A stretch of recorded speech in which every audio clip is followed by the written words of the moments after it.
₹64,89,000ની કિંમતના ઝડપાયેલ 927 ગ્રામના international gold સ્મગલિંગના ગુનામાં સંડોવાયેલા મુખ્ય સૂત્રધાર પિતા પુત્રને ઝડપી પાડતી સુરત શહેર એસઓજી।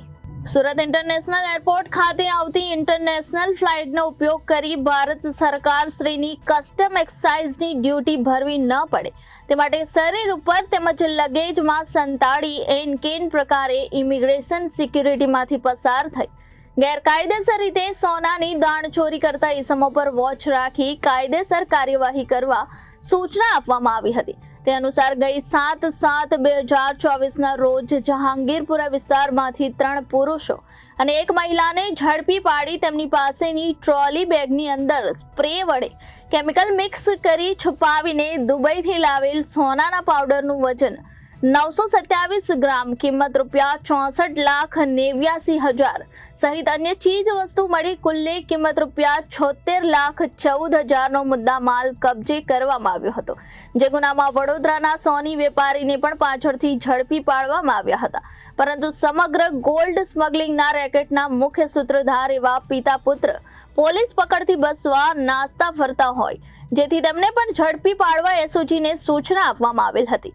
જે સૂચના અંતર્ગત એસઓજીની અલગ અલગ ટીમો આ પિતા પુત્રને પકડી પાડવા કામે લાગી હતી। આ દરમિયાન આ બંને આરોપીઓ બાબતે ટીપ મળી હતી અને જેના આધારે કામરેજ સુરત રોડ વચ્ચે આવેલ જેબી ડાયમંડ સ્કૂલ પાસે વોચ ગોઠવી આરોપી નંબર 1 અફઝલ ગુલામ મોહમ્મદ શાહ તથા શહેજાદ અફઝલ શાહને ઝડપી પાડવામાં એસઓજીને સફળતા મળેલ છે। 7/7/2024ના રોજ જહાંગીરપુરા પોસ્ટ ખાતે 64,89,927 ગ્રામ સોનું ઇન્ડિયા ઇન્ટરનેશનલ ગોલ્ડ સ્મગલિંગ પકડેલું। એની અંદર જે તે વખતે 3 પુરુષ અને 1 મહિલા અને 4 આરોપી પકડાયેલા। ત્યારબાદ એક વડોદરાનો એક આરોપી હતો એ પકડાયેલો અને ત્યારબાદ અફઝલ શાહ અને શહેજાદ શાહ બંને પિતા પુત્ર છે તે હમણાં તાજેતરમાં એસઓજીએ પકડી પાડેલ છે। અફઝલ શાહ અને શહેજાદ શાહની ભૂમિકા એવી હતી કે અફઝલ શાહ છે અહીંયા માંગરોળ સુરત ગ્રામ્યની હદમાં રહે છે ને એ માલ મંગાવતો હતો અને શહેજાદ શાહ દુબઈમાં રહી અને એ માલ મોકલતો હતો।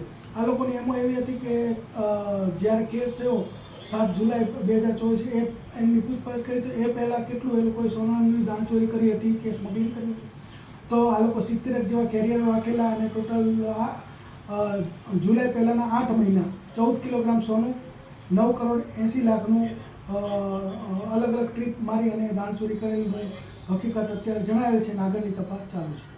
Reporter Arvind Rathod, Janadesh news, Surat.